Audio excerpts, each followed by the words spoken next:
Hi, I'm Bugsy and I'm an addict. I'm going to be reading just for today, May 24th, 2024, page 150, basic text, page 85. As we grow, we learn to overcome the tendency to run and hide from ourselves and our feelings. Rather than risk vulnerability, many of us have developed habits that keep others at a safe distance. These patterns of emotional isolation can give us the feeling we are hopelessly locked behind our masks. We used to take risks with our lives. Now we can take risks with our feelings. Through sharing with other addicts, we learn that we are not unique. We do not make ourselves unduly vulnerable simply by letting others know who we are. For we are in good company. And by working the 12 steps of the NA program, we grow and change. We no longer want to need to hide our emerging selves. We are offered the opportunity to shed the emotional camouflage we developed to survive our active addiction. By opening ourselves to others, we risk becoming vulnerable. But that risk is well worth the rewards.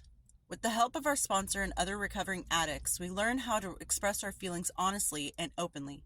In turn, we become nourished and encouraged by the unconditional love of our companions.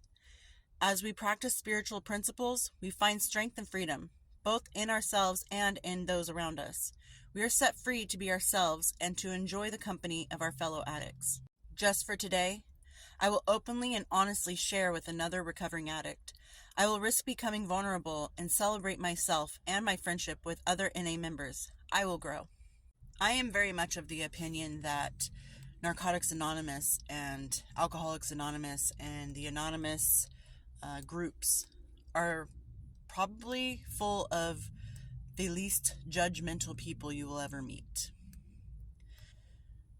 The fact that we have all struggled the same struggle through addiction and we can openly talk about it to each other is a beautiful thing, because you know that no matter what baggage you bring, the people around you are willing to unpack it with you and put it away and help you heal from the trauma that addiction caused you and the trauma that your addictive behavior caused others.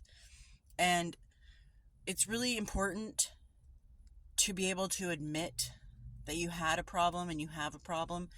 And it's really important to admit that you're not perfect. Just because you're in recovery doesn't mean you're completely healed. Oh, I don't use anymore, so I'm better. I don't need any help.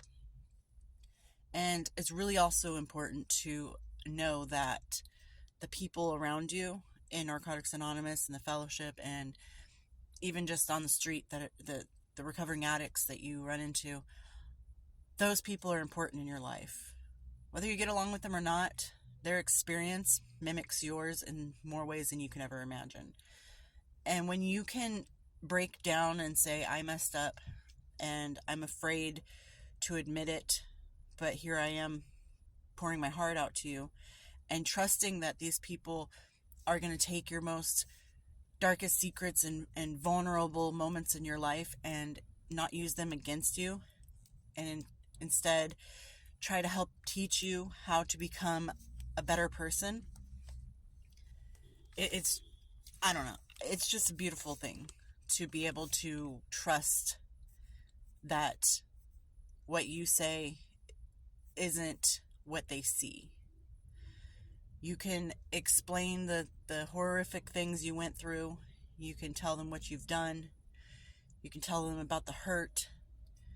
You can tell them everything about your life that you're comfortable sharing, and they won't be meeting you with judgment and distaste and disrespect. They'll be meeting you with, I understand. And that was horrible that you went through that. Now let's see how we can heal from it. Let's see what we can learn from it. And I don't know if some of my thoughts right now kind of started going one way and then just went the other way, but trust your vulnerability. You're human, and we have emotions. Just because we are addicts doesn't make us any less human. It just means we were lost for a minute. And just accept that today you could be found. And I hope everyone's doing well out there, and I'll talk to you later. Bye. I don't know why the video glitched, and it's risking vulnerabilities. But I don't know why it's glitching, but I have to go to work, so I don't have time to redo it.